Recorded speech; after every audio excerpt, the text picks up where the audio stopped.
تحریک انصاف کے بانی عمران خان کی رہائی کے لیے جو فائنل کال دی گئی تھی اور فائنل کال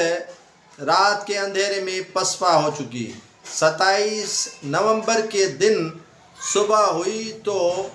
جناح ایونیو اور دیگر جو اسلام آباد کے مقامات تھے وہیں پر لاتعداد گاڑیوں کے شیشے ٹوٹے ہوئے تھے اور کئی گاڑیاں نظر آتش کی گئیں۔ پی ٹی آئی کے بانی عمران خان کی زوجہ بشرا بیگم اور دیگر پی ٹی آئی کی قیادت جس کنٹینر پر آئی تھی اسلام آباد پشاور سے، اس کنٹینر کو بھی نظر آتش کیا گیا۔ کافی گاڑیوں کے شیشے توڑے گئے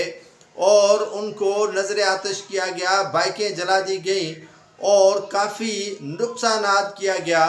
پی ٹی آئی کے علی امین گنڈا پور مانسیرا میں جو قتل ہونے والے 2 کارکنان تھے ان کی شہادت پر دعائے فاتحہ کی اور اپنی صفائی پیش کی اور کہا کہ اگر ہم وہاں سے نہیں نکلتے تو شاید انہیں قتل کیا جاتا۔ پی ٹی آئی کے رہنما تو رات کی پسپائی کا تذکرہ کرتے ہوئے کافی محتاط لگ رہے تھے، لیکن ان کی باتوں سے لگ رہا تھا کہ پسپا حکومت نے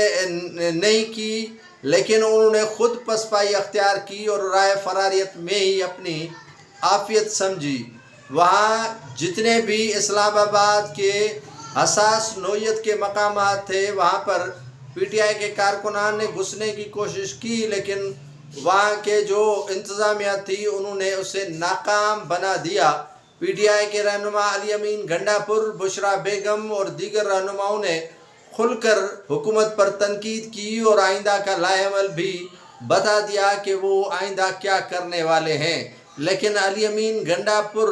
کو اب تک جو ہے وہ کارکنان کے شدید احتجاج کا سامنا ہے کہ انہیں وہ کیوں چھوڑ کر فرار ہوئے۔